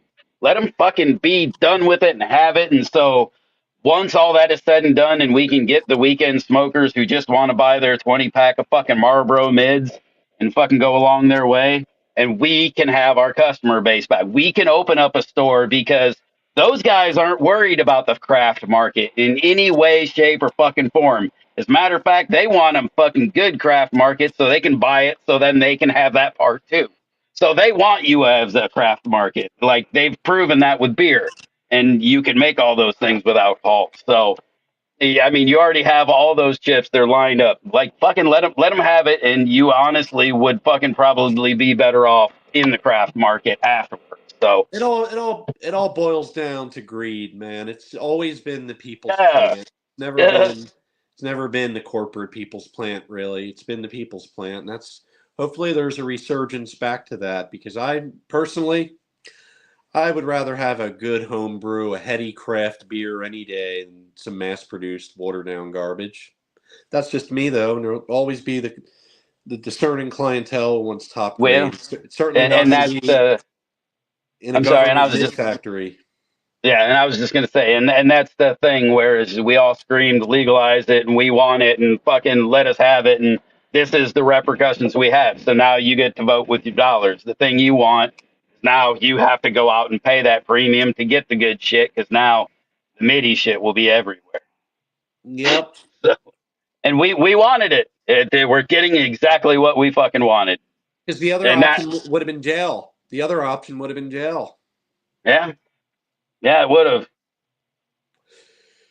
Yeah, man. I came to Oklahoma still on felony probation for a massive distribution case. I was surprised that they let me get a license while still on paper. I got on paper, just off paper, just 2 years ago. I was rocking a commercial license while on probation. It was ridiculous and contradictory, and you know, more than How a did pain in that my ass. But I never how did took a that victim make you feel mentality. though? What? How did that make you feel? Because you said you had 2 felonies already, right? And Yeah. then you go from that to you have a commercial grow. Like how is that a world swap? How is that? It was insane. It happened very quickly. It was just the weirdest thing. There was still paranoia because now, instead of hiding the plants, I have to put plastic tags on them. They all have to get entered into metric. Then I got to put a GPS in to log which dispensary I'm going to and all that stuff. Kind of sucked, but the freedom that came with it was something that didn't hit right away, because still the old triggers, the old PTSD, the old paranoia still arises. That feeling doesn't go away right away. So there was always that in the back of my head. Like, even though we're legal, when I'm driving with packs of weed, there's still, oh shit, I got to do the speed limit in the back of your mind. Yeah, I don't believe that would ever go away, no matter what. Like, No. To be honest, though, the commercial thing here really wasn't why. It was the fact that it was one of the few states that had unlimited plant count, and as a breeder, um, being able to pheno hunt at scale appealed to me more than anything, more than selling commercial flower. Because the way it's set up here, even if you have fire, the dispo owner's got 20 cousins and uncles that grew up in that area that have weed, so that they get the first nod. It was kind of a race to the bottom. Yeah, I've noticed that with the commercial stuff. Just even the like I had a good look inside the legal market and also inside some of the gray areas, and they're not too different. I've yet to really find a good craft market. Like they're there and there is some quality there, but it's not the whole. You got to really visit the vendors and talk and find where the good little stash is. Majority of the stuff I saw on the tables was, boils down to marketing it cleverly, where the demographic dictates end users that will spend money that want a craft product, and then finding that market and carving out your own little niche, I think. And that's what we're seeing. A lot of these talented breeders here. And yeah, it's weird, man. 4 years ago, I never took pictures of weed. Now it's like everybody duck facing with their iPhone in a field of weed. It's definitely a brave new world. Yeah. We're lucky to have Polaroids. In fact, one of my last posts was from some very early 2000s when I got back from Amsterdam, and those pictures were like hidden off the property, and I found it funny and ironic that I was posting them. So yeah, I'm newly out of the shadows. Yeah, that's what it was when we heard the proposal of probable legality. I was like, you know what, gonna just do it. I'll fucking let you know I've been doing it a long time, but let's show you what the fuck we do around here. I felt that need to help normalize it. You know what I mean? That yeah, we've been here a long time, a lot of us, and it's not this fucking crazy weird, illegal thing. We're not fucking drug cartels going along here. So as legalization and as people, I've always been passionate about the medical side of it. So in order to do that, you have to be kind of loud and proud about it, show people, this is not something to be feared. This is not all that fucking demonized drug war stuff, that you've heard so much of, because that is the hardest thing to break through when you're trying to help somebody with cancer get relief. Is they're like, well, this stuff's illegal. I've heard all this bad stuff almost my whole life about it. And dude, and it's me coming to you to bring it to you, not your pharmacist, right? So they sure think, and right, I mean, rightfully so, right? I mean, I get that, but at some point, I'll bring you science. You want to see it? I'll bring you papers. I can show you everything you need to know, but we can't. We got to get past this weird invisible barrier that you have that has been made up for no reason. So that's always been my biggest issue with. Well, some people are stuck in the just say no era and never left, and that's the older generation, and a lot of them frown upon it. But it's a new day, and as those people, move on in life, hopefully the stigma loosens up and it's recognized universally as medicine. I think there's hope for the future. I just hope they stop cracking down on the social networking platforms, because it breaks my heart to see these people getting their pages suspended. It's becoming more and more frequent, Well, and you'd think it would be going the opposite direction by now. Yeah, that's their livelihood. A lot of people, that's their main hustle, is their seed gig, Yeah. I don't know. You'd think with all the more information and the fact that it's not the reefer madness world that we were taught about for so many years, and that it is actually legitimate medicine that helps a lot of people, and that now recreationally it is legal in a bunch of countries around the world, and how many states across your country, it just seems weird that the social media and all that is going the opposite. You would think that they would want to encourage this, like so honestly, Zuck, he looks like the kind of guy that smokes the occasional joint. I don't think he's a big pothead, but I would not be at all surprised if he smokes the odd reefer. So I mean, as a parent, there's some validity too, because if you have an impressionable kid who's still in developmental stage, I don't think it's a great thing to be like, here, you should smoke weed or anything. So from that standpoint, they're going to instill this age category now on the platforms January 1st. So like I mentioned before, hoping we'll see some change in that's going to bring a good thing, because I don't want my 13-year-old or 12-year-old who hasn't experienced any of that necessarily seeing that. If I'm going to teach them about it privately or whatnot, that's fine, but you don't want them subject to that.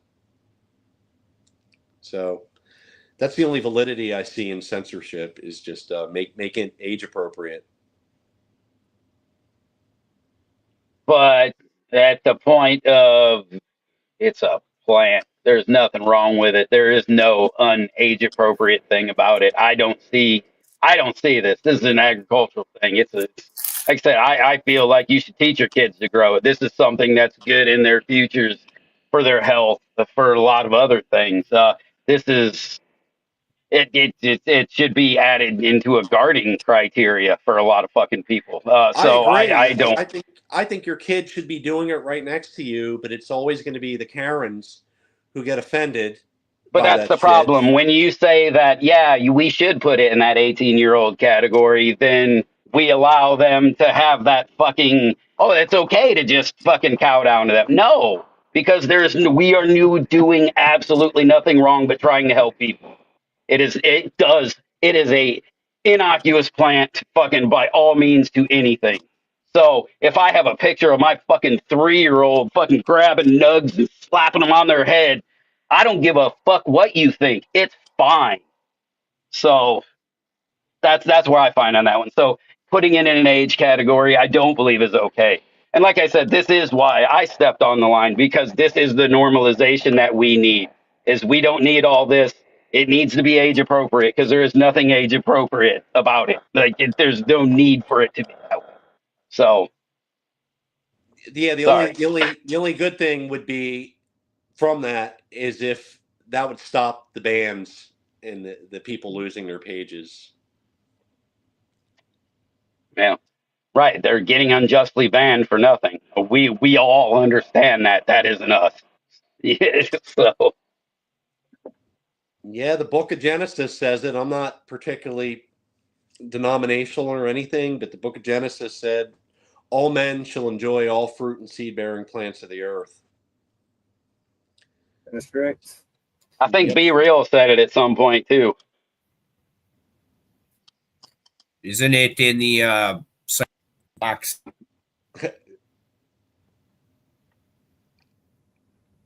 Sunday. I think you're breaking. Yeah, That was a blue huge sleeve cover. That was a huge dab. or I'm something jealous, dude. I have the flu. I can only do a baby rip. Damn. Making some clouds up in there. Oh, that's my baby. That's not even dabs. That's flour. Nice. Yeah, I use a dry herb, babe. Love that fucking thing. I picked up a live resin cartridge. It's pretty tasty. Lemonade or something. Yeah, how is that? Yeah, it's all right. I use it for convenience purposes, but yeah, I can't do the distillate. That it's all right if I'm sitting, someone passes one to me. Oh, they're cool, right on. But I'll go live resin or rosin of sort, and then it's not too bad. I'm so old school that I've only ever made bubble hash or dry sift. I've never done any rosin. I should. I just dabble a bit in it, making it, but A handy tool to have in the belt, probably. it's a fun little thing to do when you got a bunch to press a bunch out and make your own shit. I'm an edible lightweight, man. My wife can put that shit away, dude. I'm on the couch all day. That shit lays me out. I got to be careful with the edibles. Man, I used to be, but unfortunately, I like my tolerance with that shit went too. And holy fuck, I love me some edibles now though. Some of the most hallucinogenic experiences I've ever had were with very, very strong edibles, believe it or not, where I've gotten just absolutely out of my mind. It's weird. I have a low tolerance for edibles, but I can smoke a ton of flower. I just my body chemistry doesn't handle edibles well. I'm the same way. I end up just going to sleep. Yep. So maybe run down some of the new strains I'm working or whatnot.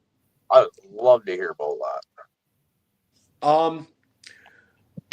I've been a huge fan of OG Rascal's work over the years, and he kind of did a discreet, low-key auction, which I was in shock. He didn't post it on his main feed, and he did an auction there, and he actually got back to me on the email, so I was able to get a big part of his selection. So the outcrosses that I made from what I got from him was the Wi-Fi 3 crossed with 04 Sour Bubble BC2, and that's called Jawn, Jawn, which is Philadelphia slang, which pretty much is universal for everything. And that plant, the Wi-Fi 3, is like the more iced out as opposed to the 43. It's a more indica dominant plant with large fans, very tight internodes, conical bract formation on the top, big fatty calyxes, and very potent indica dominant plant. And that's the Jawn. And the other one is his Skywalker OG crossed to the same Sour Bubble male. That's called Jedi Master. And that kind of beefens up the lankier Skywalker frame. And pardon me, I'm sick here. Beefs up the frame, shortens down the flowering time, and adds resin to them. So real happy with those. And there's the Violet Beauregard, which is late 90s Soma Lavender crossed with the same Sour Bubble male. And very soapy floral lavender terps with the back end of bubblegum on those. And those are very potent. There's a lot of linalool in my lavender cut, so it's kind of like good for insomnia, anxiety, and we call that one our herbal Valium. That's a good one. That's the Violet Beauregard. I had mentioned I'm not huge on a lot of the modern cuts, but I made an outcross with the Cap Junkie cut. The same Sour Bubble male. That's called Miracle Bubble Mints, and that's probably geared for people chasing high numbers for terps and THC that test from 28 to 30% and 3% terps and up. And it's kind of old meets new, I had in mind. And it yields it's a heavy yielder. Then there's the Lime Bubble, which is the Jodrey cut, a Black Lime Reserve crossed with the same Sour Bubble male. And those are very sour forward terps with a back end of lime and bubblegum, mentholated mouthfeel where it kind of coats the palate. And that's a big commercial yielder. And it's a champion washer. My buddy Dirt Road Dank, I guess he ran 16 different strains outdoors. He said that one washed the best. So there's a bonus there for the hash people. And then, am I forgetting any off the top of my head? Yeah, I think that's it for the new lineup. So those are some things that have been well received. I'm pretty happy with.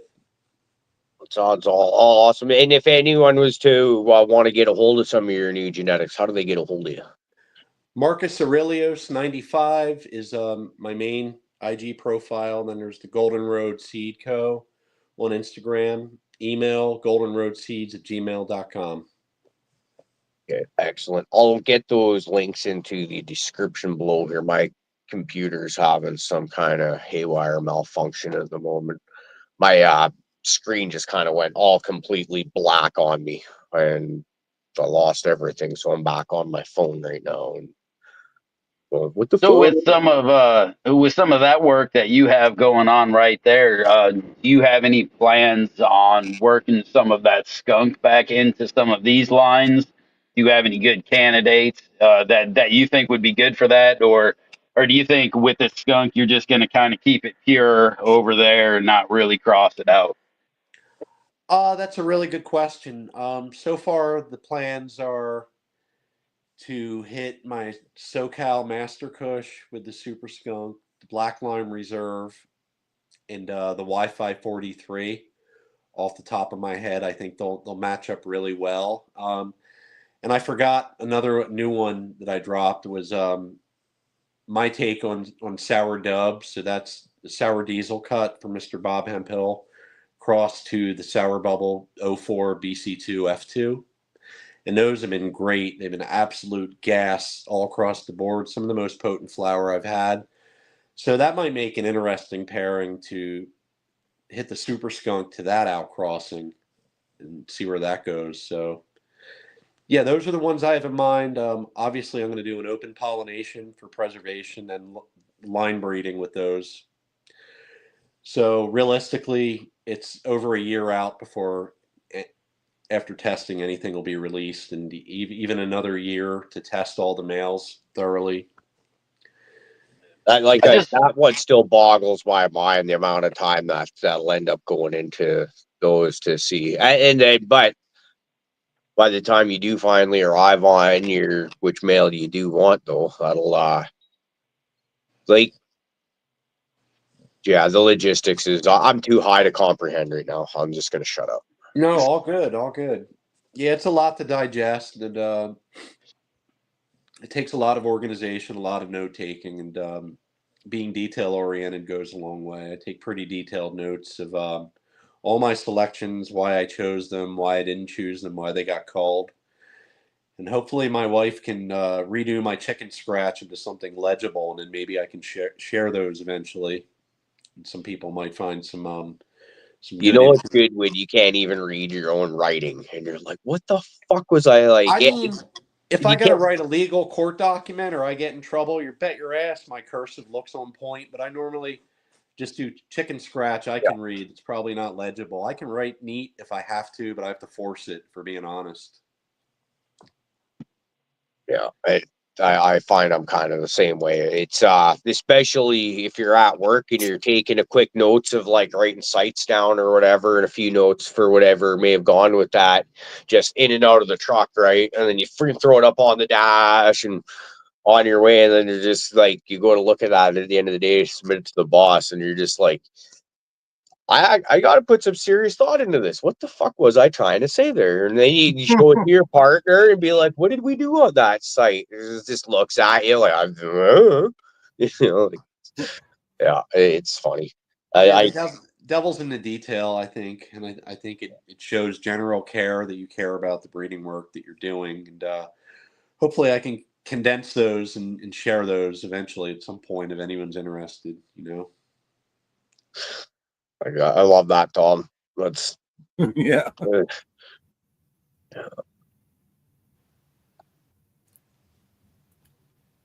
I was just wondering, man, when you think about like crossing out, I just, yeah, because we're talking about it here. You know, whenever I've had something that had been, you know, gassy plus skunky, you know, when you kind of go into those gases, anytime I've ever even considered, like, if I ever got a hold of something super skunky, you know, what I would cross it with.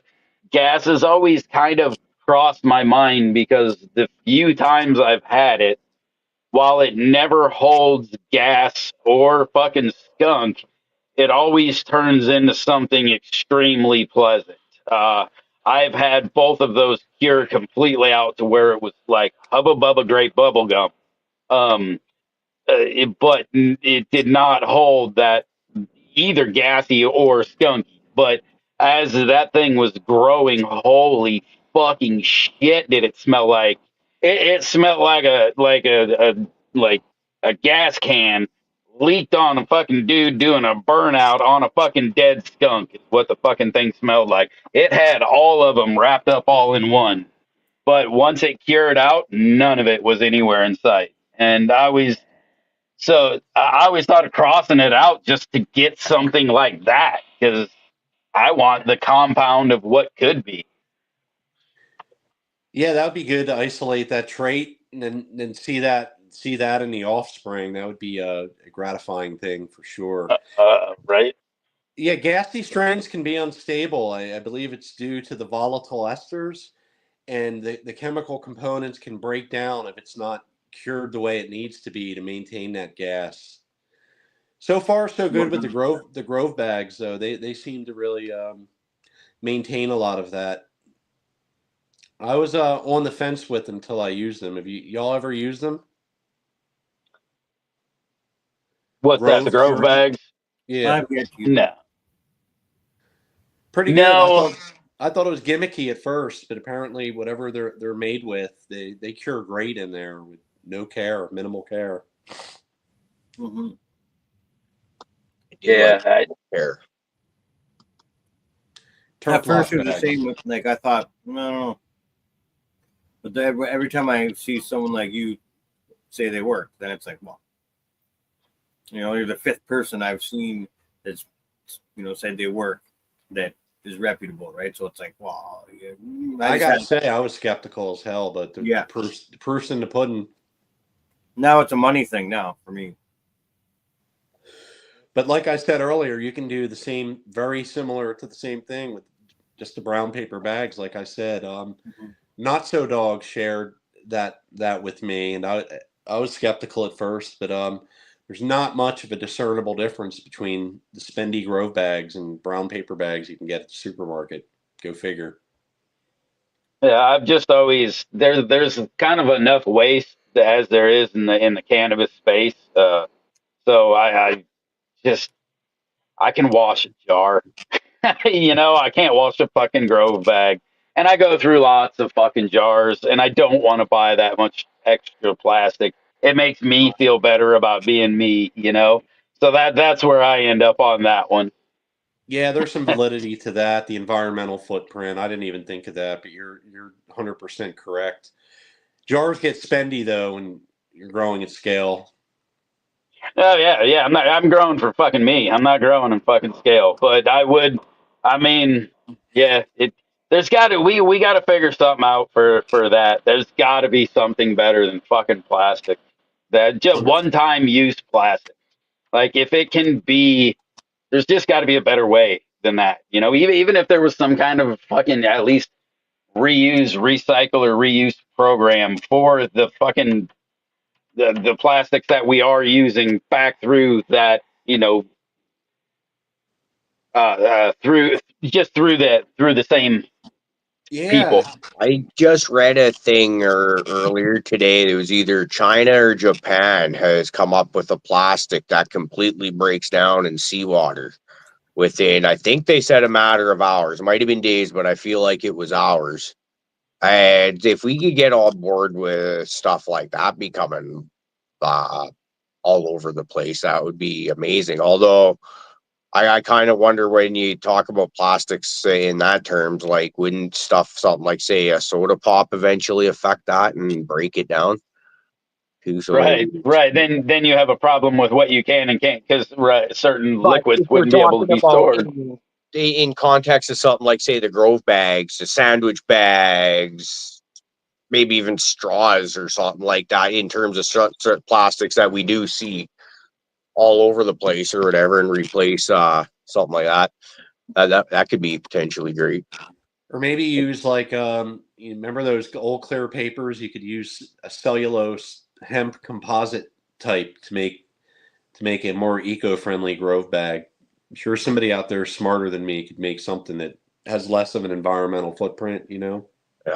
I remember my ex-wife bought for I think it was like Christmas or something like that, and probably that would make sense, like stocking stuffer, and like there's something like 8 or 9 packs of the cellulose papers in there, and I was like, I've never been one for fancy papers, whether they be flavored or this or that. Just give me a straight rolling paper and we'll call it good, kind of thing. And Clubs, we're all man, excited about how cool these things are. And it's like, I remember these things from back in high school and we didn't like them back then. But I did learn a trick is that it's not like you just throw them out, right? You'll find someone, hey, here's a packet of rollies, try them out, and they'll usually think it's cool. They do work great for if you have like buggered up stems that have bent and stuff like that, or torn. You just like put one of those cellulose papers around it and patch it up. Yeah, I only remember having them like once. I don't know if I owned them or bought them or where they came from or whatever, but it's kind of neat. But I like clubs, man. Clubs are my favorite. Old fucking club papers. I ain't seen that shit in forever. Yeah, man. Fuck. I haven't seen those since I stopped going to like the cigar store. I got a pack of tops from my trip down south this year. Yeah. No, I didn't know what to buy. I've never been down there, right? So I go to the counter and there's a bunch of different kinds and just it's like, give me those tops here. He's like, oh, you're an old school roller or something like that. Didn't really get what he was talking about. I got back in the car and Doc Vapor was like, oh, Motherfucker, yeah. like, Do people still share joints after COVID and shit like that? Didn't it get weird after that? fuck no. That's good. That's a thing that we as humans need to be able to pass a joint amongst a friend. After like the original initial scare when we didn't really know much about COVID, right? And everybody was kind of freaked out. But after what didn't take too long before there was like literally no fear whatsoever. And while the rest of the world was on lockdown, we're still going to work every day and passing joints around in our fucking 4-man crew truck.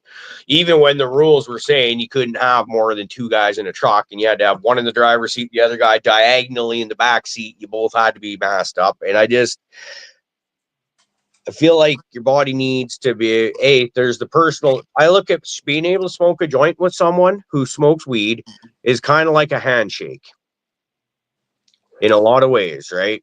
It's like I've never met any of you guys, but odds are when I get the pleasure of finally running into you fellas, You want to swap some spit with me?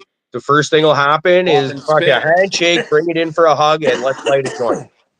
And yeah, I got it. And then, but that being said, if you know you're sick, okay, don't smoke a joint with me, please. Let's try and at least have that, a bit of a respect now. I think that part has changed, right? Whereas before it used to be you didn't care who you're smoking weed with. And then that's probably why you got a little bit more sick a little bit more often, because you didn't really give 2 shits. But now we're smoking tough with the flu, man. I can't not smoke. I'm hoping today's the last day. I don't get sick often. Sucks. Yeah, no fun.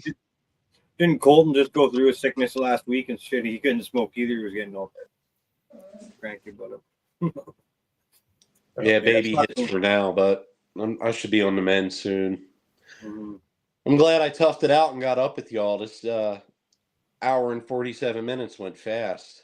Dude, it's been a fun show. I want to thank you again for jumping on with us, even though you were not feeling too shit hot.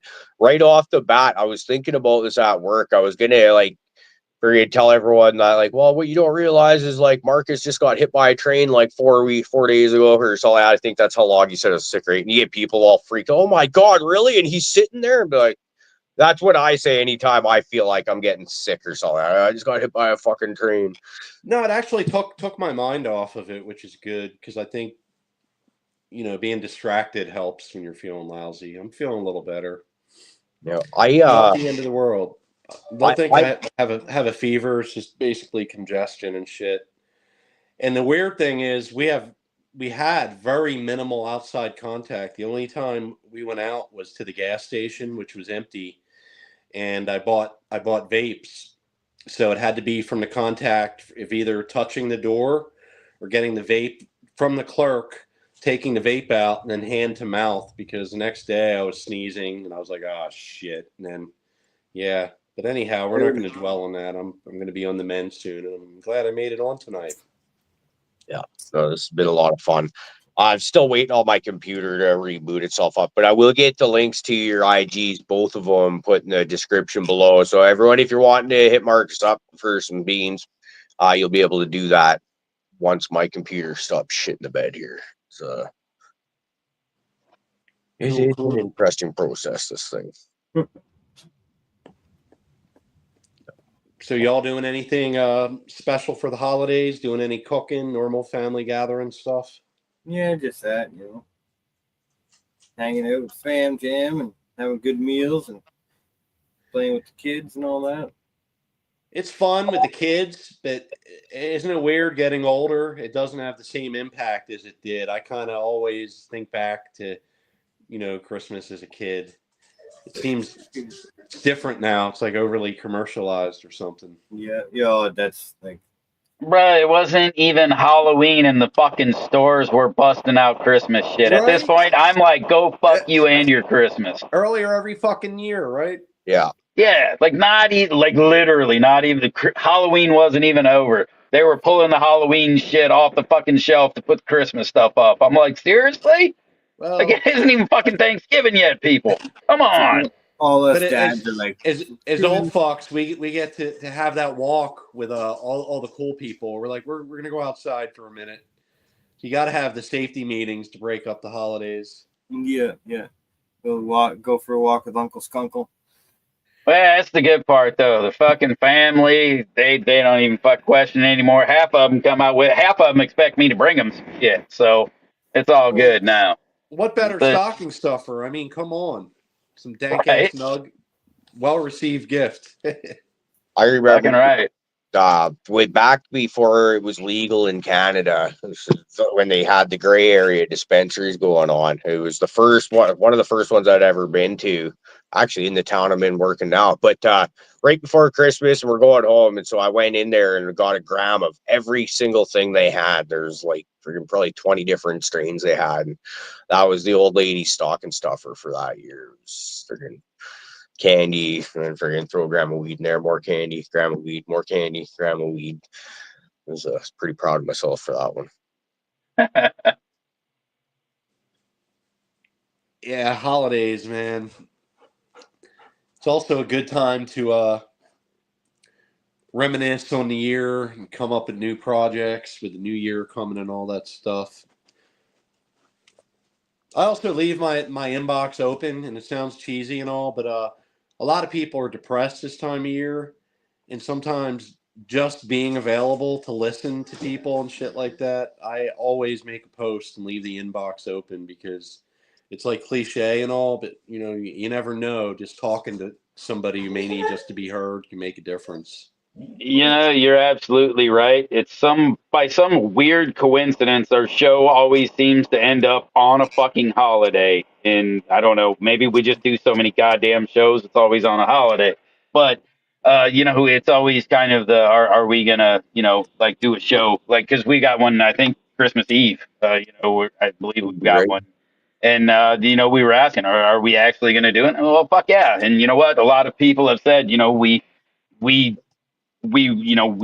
you are the reason we're here. Like, fucking, that we get up to fucking hang out. Like, you're the only people we have to hang out with. So, fucking, hey, man, we'll get up and do this shit for them. So, Absolutely, man. cheers to you, man, because that, it really does. And a lot of people need some people to talk to. So, Definitely. I Wow. mean, there's happiness to be had, but a lot of times people are in their depression. They might have lost family members or things go bad. So I think it goes a long way just to be a decent person and be open to talking to someone. That's cool, man. Yeah, fucking right. I could even see, like, for even myself, there being like an early morning wake and bake one on Christmas morning and shit too, because I wake up ridiculously early, so I'm pretty well guaranteed to on Christmas, and just get up, smoke some joints, bullshit with whoever feels to show up there as well, and it's good times. We'll see. I'm I, I, with I you on think I the think we should get into getting some up sort of early. shenanigans for the Christmas Eve show, though. Get into some kind. I don't know. Shenanigans? I Yeah. like shenanigans. We'll come up with, I don't know. We had fun with that top 5 new metal bands list that we did there a week or two ago. Let's come up with something similar but different or whatever, where we can get some real good input from live chat and stuff like that. Fuck off 2 cents. So You don't count. who's the top 5?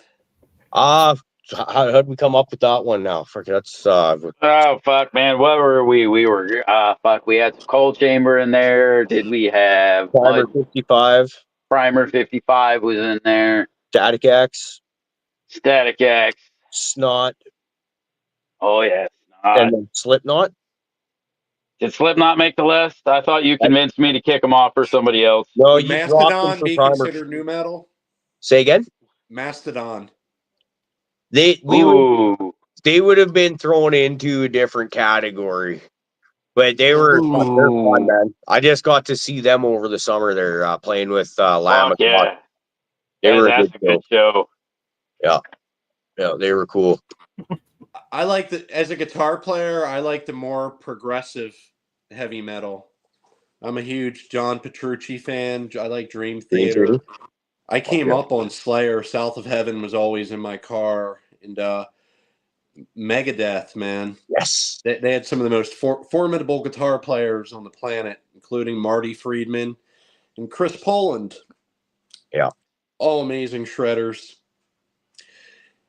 And also some of the old thrash stuff I used to get into, like Exodus, Bay Area stuff. Actually, Exodus is still putting out fucking killer music, man. Their last 2 albums, but more specifically, what's it even called? Their latest one, it's only like 3-4 years old with the song Prescribing Horror on it. And I'm like, this is better than a lot of the stuff these bands were releasing through like the 90s, early 2000s. Like most of those thrash bands or metal bands, period, kind of had a stagnant period in and around there. And Exodus was definitely akin to that, fell into that as well. But when I'm listening to some of their newer stuff, I'm like, this is fucking heavy as shit. Like, just the riffs are so tight and crunchy, and I'm just like, wow. And I can actually handle Steve Zetro's voice now. I always hated his voice for the longest time, and now I'm starting to come around to that.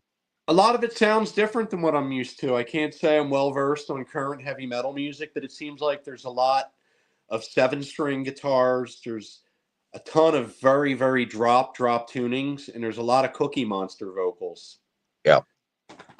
It seems to be the formula now. I'm not saying it's anything bad about it. It's just different than the thrash metal I came up with. I guess I'm out of the loop. That's okay. I'm old. Yeah, there's not too many good newer thrash metal bands I can think of. Like Municipal Waste, I think would be. Is thrash is still a thing? Ish. It's mostly the older bands that were doing it that are still doing it, and then you get a few bands that'll kind of, with the modern eras, try and regurgitate it a bit, but it's very rarely as good as the originals. There's some cool Sabbath sounding stuff that I guess falls in the sludge genre that's pretty cool. Yeah, I can get down with some of that shit too. Absolutely. Yeah, man. Just so you know, just because I'm a deadhead doesn't mean a lot of us love metal and came up on metal before we dosed and got to dead shows. Metals will always be my first love before I discovered the hippie folk music. Yeah.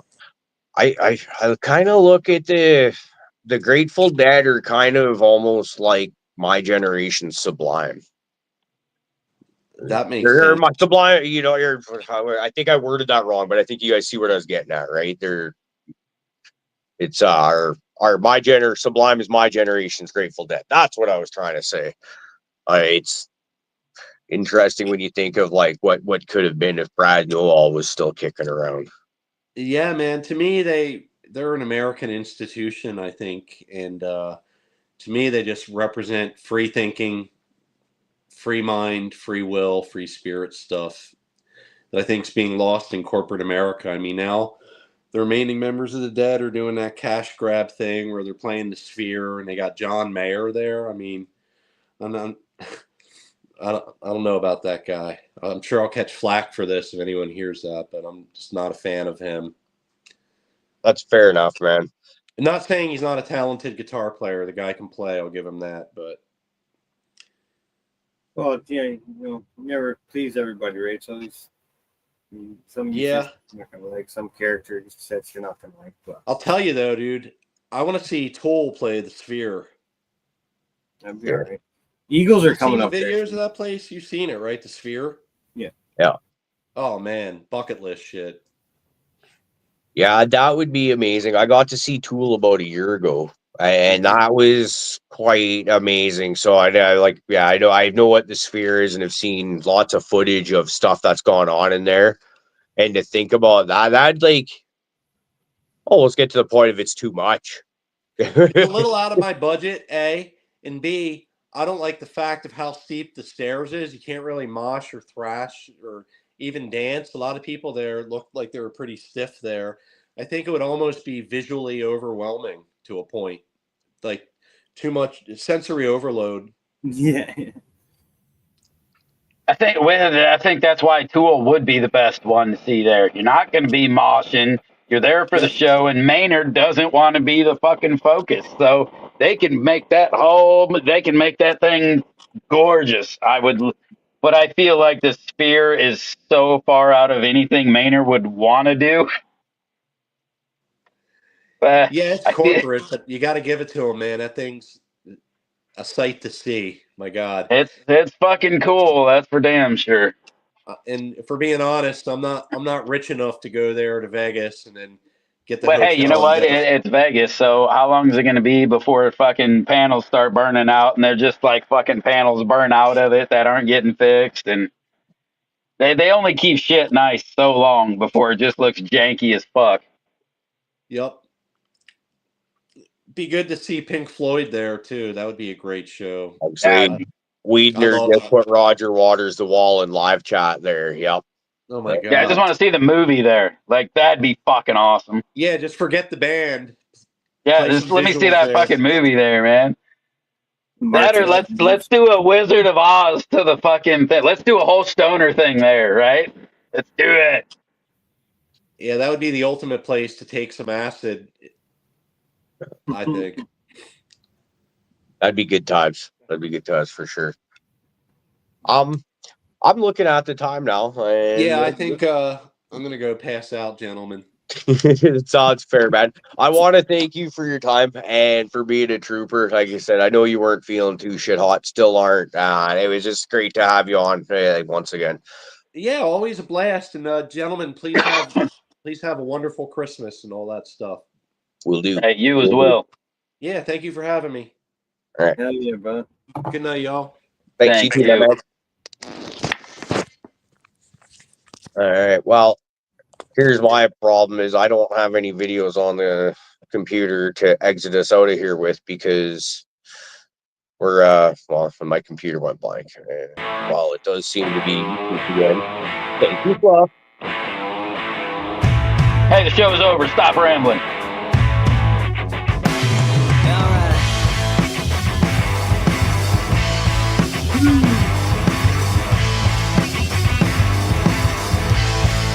See how quick I got it up there for you, man?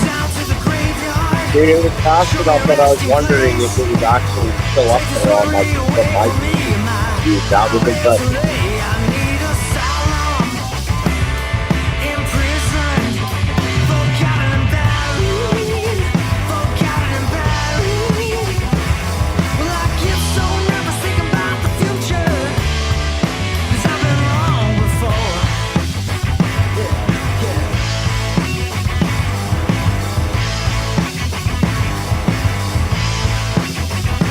Heaven never warned you of the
I'm just like eating my moose flavored chili. Not You quite a lot. Canadian fuck. Moose chili, huh? What? Can you like get that in a can in Stop Canada? by for some moose Well, I'll soup. make it.